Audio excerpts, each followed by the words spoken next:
Olá, sou a professora Giancarla Bombonato e vamos trabalhar agora língua portuguesa.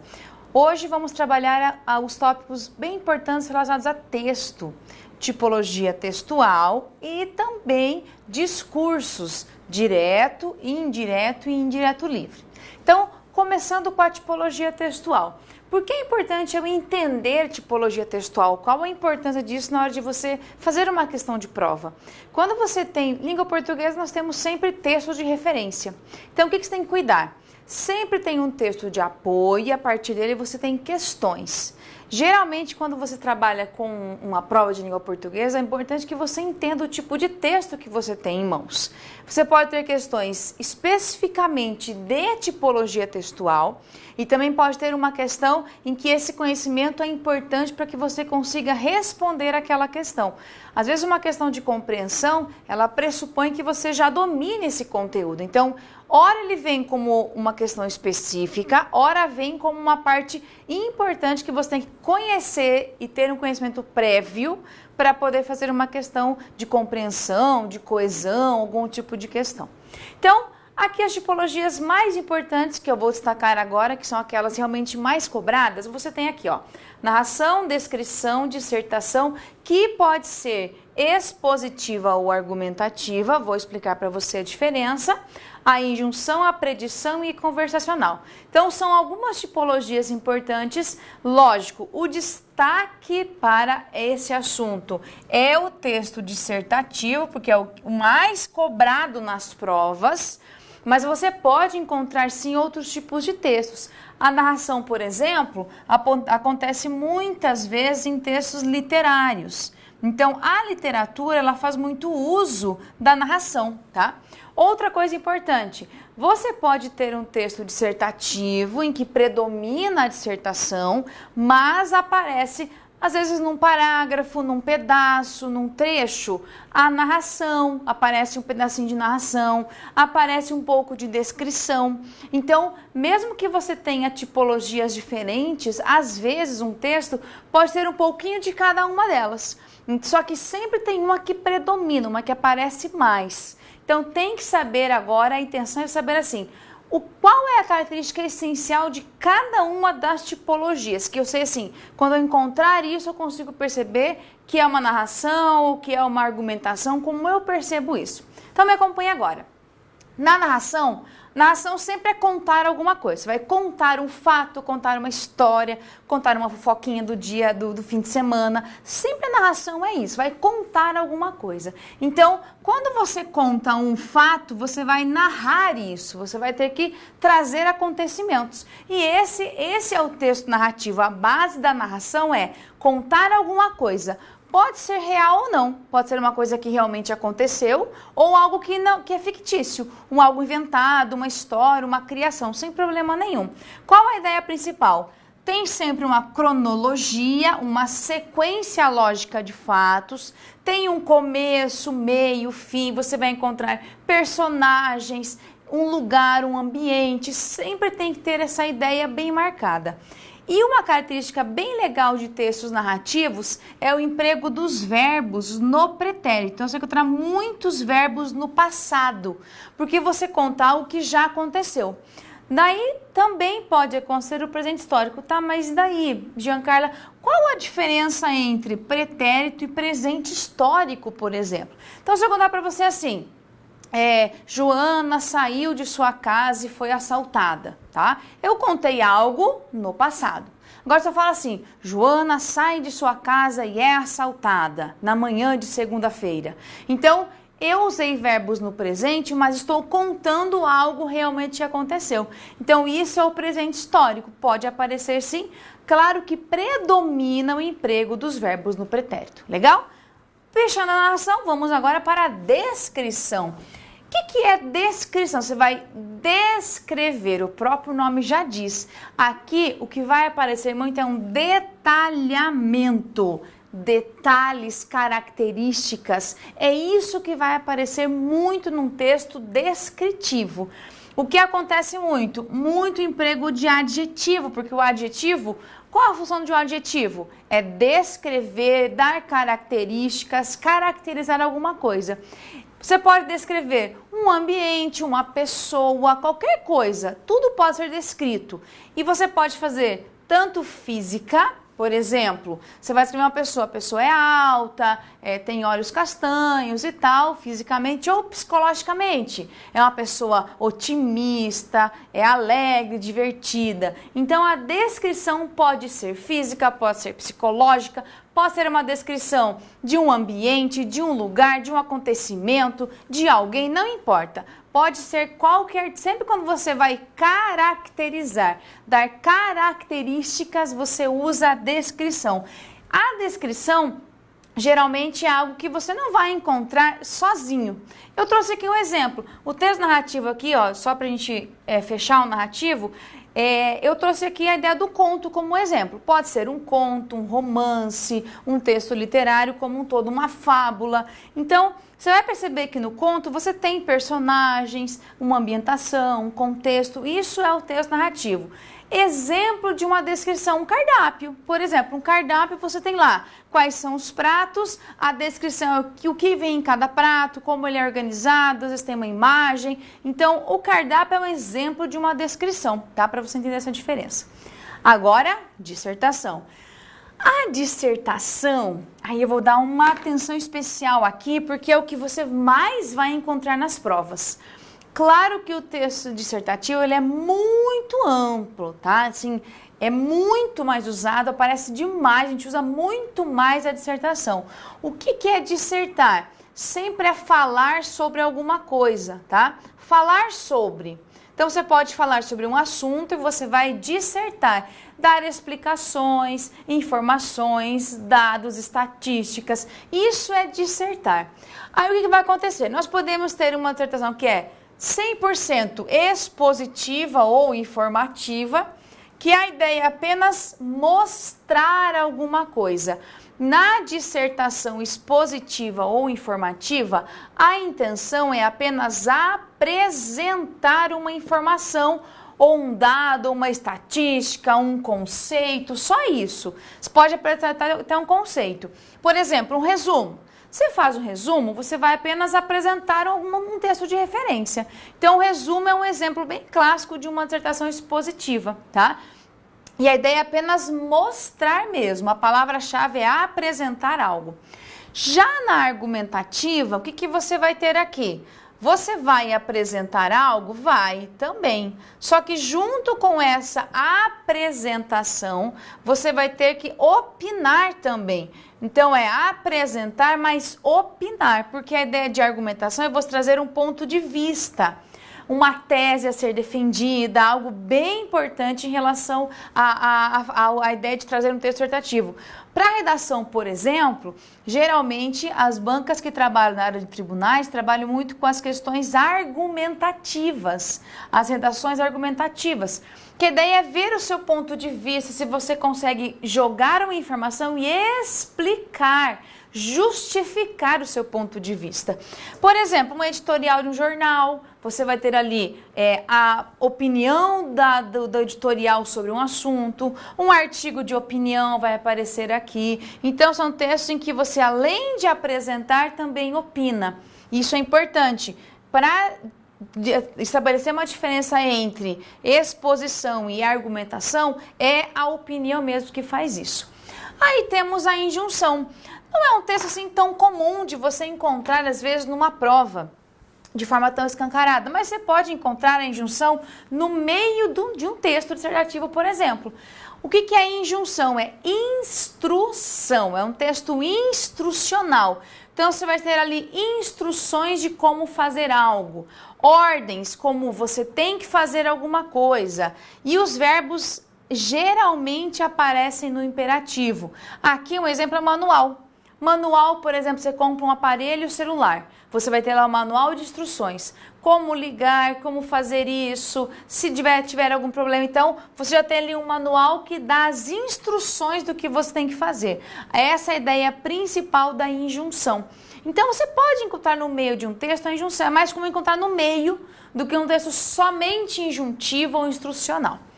Temos aí a predição. Predição é de prever previsão, de prever alguma coisa. A marca pontual da predição é probabilidade. São textos que vão prever alguma coisa, a ideia é essa. Então, previsão é o que marca um texto preditivo. Um exemplo, nós temos aí horóscopos, que são exemplos mais, talvez, do dia a dia, que são uma previsão do que pode acontecer. Então, a ideia da predição, ela aparece como probabilidade. Claro, não só horóscopo, pode ter, por exemplo, uma predição do que pode acontecer em determinado assunto, o que é possível que aconteça se houver uma atitude errada. Então, são textos preditivos, eles tentam prever alguma coisa que pode acontecer. Por fim, o texto conversacional, que a base dele é o quê? O diálogo. Então, num texto conversacional, você vai ter sempre a presença de interlocutores, ou seja, o locutor e o receptor. Locutor é quem fala, receptor é quem recebe. E essa troca existe. Muitas vezes num texto conversacional, por exemplo, numa entrevista, você pode ter quem pergunta e quem responde. E esse papel, às vezes, também pode ser invertido. Então, aqui você vai encontrar, sim, a presença de interlocutores. Por isso é importante, por exemplo, estabelecer uma diferença.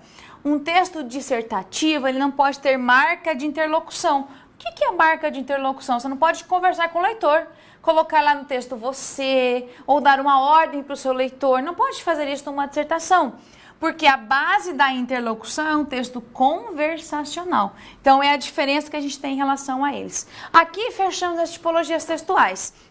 A ideia é trazer para você uma noção bem geral, estabelecendo as diferenças entre as tipologias textuais. Agora, uma marca bem interessante é que, junto com as tipologias, claro que existem muitas formas de você organizar um texto, nós temos dentro das tipologias a forma de escrever as frases, os discursos que nós temos. Aí sim nós vamos falar agora um pouquinho sobre os tipos de discurso. Por quê? Temos discurso direto e discurso indireto. Uma parte bem interessante é que no texto conversacional, algo que acontece bastante é a presença de discurso direto. Então, a ideia agora é estabelecermos essa diferença. O que é um discurso direto, discurso indireto e indireto livre? Vamos lá, me acompanha agora também essa diferença entre os tipos de discurso. Agora, falando um pouco sobre tipos de discursos, eles, claro, estão presentes nos textos. Lógico, porque você vai ter textos que são escritos por meio de frases. Essas frases podem vir por meio de discurso direto, indireto ou indireto livre. Isso pode aparecer no seu texto. Então, a ideia é estabelecer essa comparação.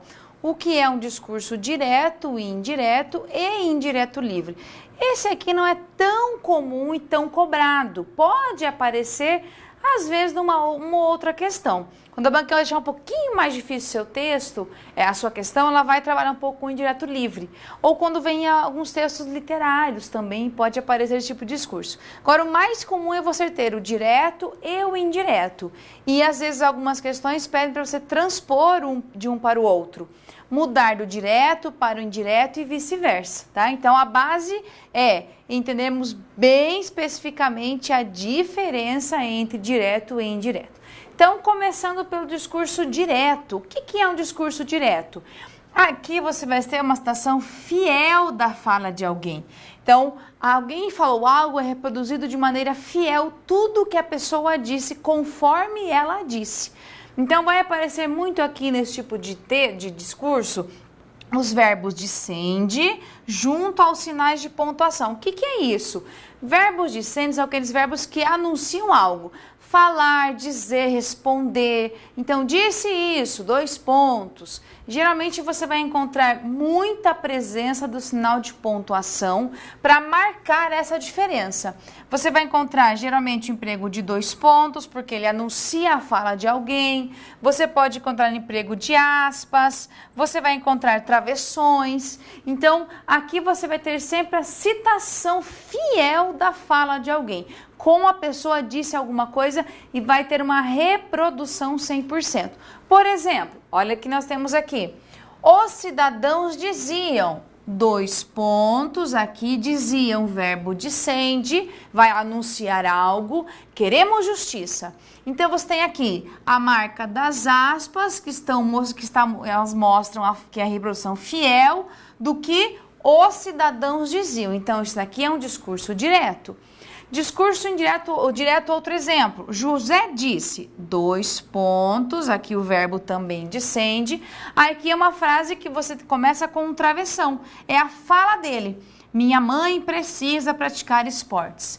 Então, o discurso direto, você vai ter verbos que anunciam algo e você vai ter a presença da pontuação, que ela é determinante para você fazer a diferença entre direto e indireto. Agora, indo para o discurso indireto, a ideia é a seguinte: o discurso direto é a citação fiel de alguém. O discurso indireto é a reprodução da fala de alguém. Então, alguém disse algo e você vai contar para alguém o que a pessoa disse. É uma reprodução. Aí você vai apenas marcar que não é a sua fala, é a fala de alguém. Aí tem que ter a presença de algumas características. Por exemplo, a fala, esse discurso vem na terceira pessoa, porque você vai contar algo sobre alguma coisa. Não tem pontuação aqui para diferenciar.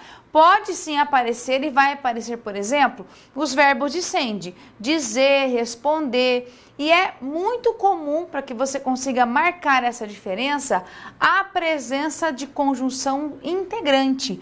Então, o que vai aparecer bastante nesse tipo de discurso indireto, porque você vai reproduzir o que alguém disse. Então, olha só, aqui nós temos, os cidadãos diziam, dois pontos. José disse, dois pontos. Discurso indireto. Os cidadãos diziam que queriam justiça.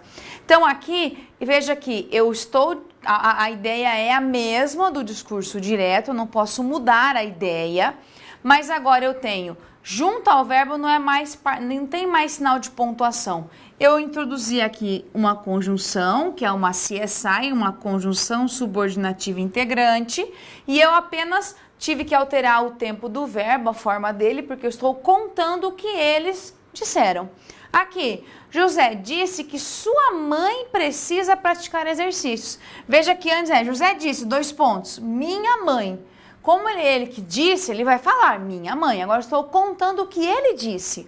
Então, eu tenho disse que, olha aqui, ó, terceira pessoa. Então, essa é uma diferença bem sutil entre discurso direto e indireto. Importante perceber essa diferença aqui. Uma das coisas mais evidentes é, aqui não tem pontuação, no discurso direto tem pontuação. Essa é a marca mais evidente que nós temos dos dois tipos de discurso. Aí o direto livre é como se fosse uma junção de discurso direto com o indireto. Geralmente você vai encontrar isso em textos literários. Ele tem muito um tom reflexivo, de dar opinião, de manifestar algum tipo de sentimento e não tem padrão. Ah, como é que aparece? Pode ser de qualquer jeito. Então, olha aqui um exemplo. Imagine que você está lendo um texto, ele está narrado. É assim, assim, assim, as provas de concurso são muito difíceis, o momento da prova chegou. De repente, vamos lá, eu sei que consigo. É como se alguém estivesse narrando alguma coisa e de repente aparece a fala do personagem. É mais ou menos assim. Então você tem o discurso indireto livre. Aí no discurso direto livre você tem o quê? Esse discurso direto, ele vai aparecer junto com o indireto. Não tem uma pontuação evidente ou um padrão. Mas você vai ter sim uma fala, um narrador está contando algo e no meio da fala desse narrador aparece como se fosse a fala do personagem. A dificuldade de você destacar isso é que nessa parte do discurso direto não fica evidente com uma pontuação. Você tem que perceber pelo contexto. Então aqui o contexto é essencial, por isso que se torna um pouco difícil de perceber quando o discurso é indireto livre. Pelo menos não aparece muito, mas pode haver sim quando a questão é um pouquinho mais difícil. Questões para analista, por exemplo, são questões mais pesadas, então pode aparecer aqui. Agora temos, para a gente finalizar, a transposição de discursos. O que acontece? Muitas bancas podem pedir assim para você, para que você ou identifique se o discurso é direto ou indireto, e pode pedir para que você marque, por exemplo, a transposição de discursos. Então, o que é a transposição? Mudar de um para o outro. Olha só, preciso sair mais cedo hoje. Então, eu tenho aqui um discurso direto, porque eu estou dizendo, eu preciso fazer isso. Agora, um discurso direto, eu vou contar o que eu ouvi de você. Disse que precisava sair mais cedo hoje. Então, você está dizendo que alguém falou. Disse que precisava. Então, aqui vai marcar terceira pessoa. Discurso direto. Isto não é verdade. Estou dizendo para você. Disse que aquilo não era verdade. Então, o discurso direto ele é muito próximo porque a pessoa fala. No indireto é como se estivesse distante daquela fala. Eu estou apenas contando e reproduzindo a fala. Então é importante perceber a diferença aqui. No seu material você tem outros exemplos, tá? Está aqui apenas aqui 2 exemplos, mas é importante que você saiba identificar quando é um discurso direto, quando é um discurso indireto e fazer essa transposição. É bem importante que você perceba isso.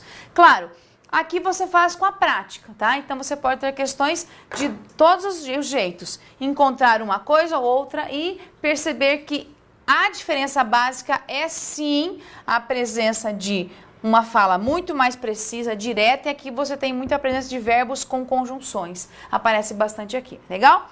Bom, para a gente agora fechar bem aqui nosso conteúdo, falamos aí sobre tipologia textual e discursos direto, indireto livre. Vamos agora para alguns exercícios, que é importante perceber isso na prática, sabe? Perceber a diferença desses 2 tipos de conteúdos e como eles aparecem. Então, me acompanhem lá na nossa primeira questão, tá assim. Em relação aos modos de organização textual, esse texto apresenta em sequência. Então, olha só, o texto não é um texto difícil, tá? Eu acho que talvez as opções de resposta é que são um pouquinho mais complicadas, mas ele está assim, ó. A maioria dos países da América Latina, incluindo o Brasil, só começou a montar seu sistema escolar quando em muitas outras nações do mundo já existiam universidades bem estruturadas e de qualidade. Mesmo assim, era um privilégio para poucos. Apenas nos anos 1970 e 1980 começou na América Latina a discussão sobre a educação ser um direito de todos. Veja que até agora, nessa parte, nós temos uma narração bem sutil. Está sendo contada alguma coisa. A maioria dos países só fez isso. Você percebe que existem aqui fatos históricos. Olha as datas que aparecem aqui. Então, você tem apenas uma narração de acontecimentos. Mas, claramente, ainda nos falta a percepção moderna de que esse é um fator estratégico para o avanço.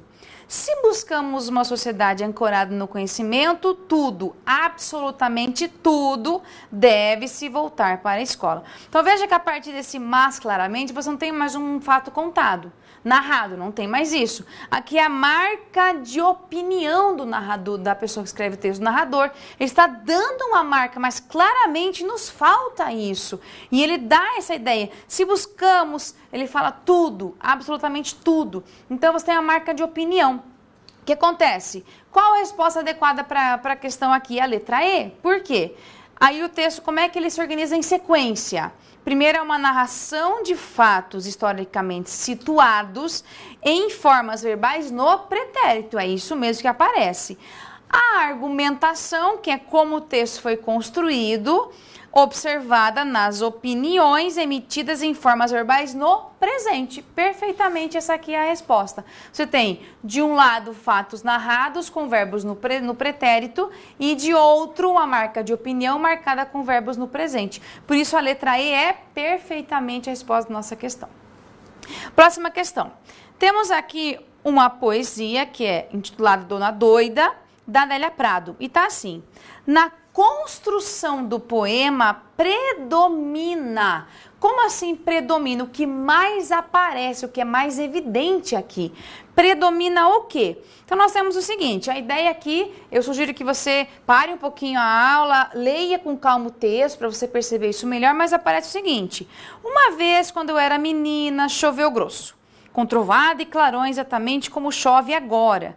Quando se pôde abrir as janelas, as poças tremiam com os últimos pingos. Então, depois, quando você for ler isso com mais calma, você vai perceber que você tem uma história aqui contada, alguns acontecimentos em sequência. Você vai perceber que isso aparece. Então, o que predomina aqui? É a letra E, é um texto em que predomina o tipo narrativo. E você tem aqui advérbios, por exemplo, que é o agora e quando. Como é que eu percebo isso? Agora é assim, então quer dizer, no momento atual. Quando eu era criança, quando aconteceu isso, então são geralmente os advérbios antes, hoje, atualmente, é agora, quando, depois. São advérbios que ajudam a marcar o tempo, a cronologia. Então é muito comum você encontrar em textos narrativos a presença de advérbios também para estabelecer uma sequência de fatos. Então, letra E, resposta da questão. Continuando, temos aqui uma questão que trabalha com a seguinte estrutura. Só tem uma assertiva e fala assim: o texto é predominantemente argumentativo. Predominantemente é que aparece mais, está em evidência, é a base do texto, é o que realmente o caracteriza na sua essência. Uma vez que nele se defende determinado posicionamento com relação à avaliação acerca da exigibilidade ou não de procedimento licitatório prévio para a contratação de advogados. Veja que o texto começa assim: a pergunta a respeito da exigibilidade ou não de procedimento licitatório prévio para os serviços profissionais da ANA não comporta uma resposta genérica, seja dessa maneira ou dessa maneira. Na verdade, o campo de atuação do advogado é bastante amplo. Então, veja aqui você tem o assunto destacado no início. E no decorrer do texto, o narrador ele quer mostrar alguns posicionamentos. E ele fala depois dessa construção, depois ele começa o segundo parágrafo. O estudo desse problema exige muita ponderação, repudiando-se isso. Existem, no entanto, assuntos de grande repercussão política. Então veja que o texto, praticamente, ele fala sobre o mesmo assunto e realmente existe uma argumentação marcada aqui em relação a isso. Por isso que a resposta tem que ser uma resposta certa, porque realmente é isso que o texto tem como base dele. Aí, no texto que nós temos a próxima questão, temos a seguinte informação. Uma das propriedades linguísticas que caracterizam o texto como narrativo, a banca já fala que ele é narrativo, é a predominância de. A banca já disse que ele é narrativo. E olha as opções de resposta. Adjetivos empregados para descrever o narrador. Quando é para descrever, é texto descritivo. B. Construções gramaticais típicas da modalidade oral. O texto narrativo não precisa ser da modalidade oral. Formas verbais no pretérito. Aí sim, perfeitamente essa é a minha resposta. E orações com sujeitos indeterminados? Não, né? Então, o que aparece que caracteriza um texto narrativo? Verbos que estão no pretérito. Então, essa é a resposta adequada para a nossa questão. Então, fizemos questões de tipologia textual. Agora, algumas questões de discurso direto e indireto. Então, vamos lá. Transpondo-se para o discurso direto, a fala atribuída a Felipe Gonzalez obtém-se as seguintes formas verbais. O que acontece? Já tem a fala de alguém que está no discurso indireto. Agora eu tenho que colocar no discurso direto, como se fosse reproduzir o que ele disse na hora em que ele disse. Então o texto está em terceira pessoa. Você tem que pensar que ele agora tem que ficar na primeira pessoa. Então vamos lá. Numa visita ao Brasil, pouco depois de sair do governo da Espanha, Felipe Gonzalez foi questionado sobre o que gostaria de ter feito e não conseguiu.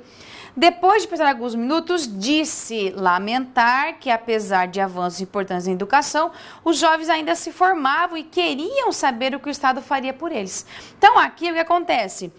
Nós temos que verificar que a ideia seria assim: depois de pensar, disse, 2 pontos. É como se eu tivesse abrindo a fala naquele momento. Quando ele disse isso? Então, o que a gente vai ter aqui? O que fica mais adequado? Lamento que, apesar disso, os jovens ainda se formem e queiram saber. Aqui, nesse caso, a ideia é que é como se você estivesse no momento em que ele disse. Então, eu tenho que colocar verbos adequados para aquele momento. Por isso que a resposta adequada é a letra A, que é lamento, formem e queiram. Próxima questão. Aqui nós temos um trecho e a ideia é a seguinte: transpondo corretamente para o discurso indireto, agora é a ideia de tirar do direto e ir para o indireto, agora é o contrário. O início do texto obtém a seguinte formulação. Então, a fala é a seguinte: ouso convidar-vos, senhores, estou falando com vocês, a buscar para os cidadãos aquilo que Luís XVI encontrou para os soldados. Estou falando isso, agora eu vou contar o que eu disse. Voltaire ousou convidar-nos, agora estou dizendo o que ele disse. Então, tem que tirar o vocativo, lógico. Ousou convidar-nos, agora eu vou ter que conjugar os verbos aqui, a que buscássemos para os cidadãos aquilo que Luís XVI já encontrara para os soldados. Então, a letra C é a parte adequada, porque eu tenho simplesmente uma reprodução do que ele contou, do que ele disse. Portanto, aqui, resposta à letra C. Próxima questão, agora é uma questão que a gente tem que identificar o seguinte: há a presença de discurso indireto em. Aqui a banca só quer que você encontre qual frase é marcada pelo discurso indireto. Só. Vamos lá. A. Eu invejava os que moravam do outro lado da rua, onde as casas dão fundos para o rio. Eu invejava, estou contando que eu estou dizendo isso, eu invejava isso. Não é discurso direto. B. Quando começavam as chuvas, a gente ia toda manhã lá no quintal deles, ver até onde chegar a enchente. Eu estou contando isso, a gente fazia isso. Então, não é discurso indireto. Então, vinham todos dormir em nossa casa. Eu estou apenas nossa casa, veja que tem primeira pessoa. E a marca do discurso indireto qual é? Terceira pessoa. Parecia que as pessoas ficavam todas contentes, riam muito. Como se fazia café e se tomava café tarde da noite. Aqui não, aqui eu tenho presença de discurso direto, alguém está contando isso. E agora a letra E sim, ó. Às vezes chegava alguém a cavalo. Dizia que lá para cima do castelo tinha caído chuva forte. Dizia que, quer dizer, alguém chegava e dizia. Então aqui eu tenho a marca de discurso indireto pela presença do verbo, da conjunção, do que e dessa reprodução da fala de alguém, tá? Então, fechando aqui, discursos direto, indireto e indireto livre. É importante que você saiba a diferença entre eles e muito importante também saber que existem tipologias textuais e elas é que dão a cara do texto, a característica dele. Legal? Bons estudos para você então e até uma próxima aula.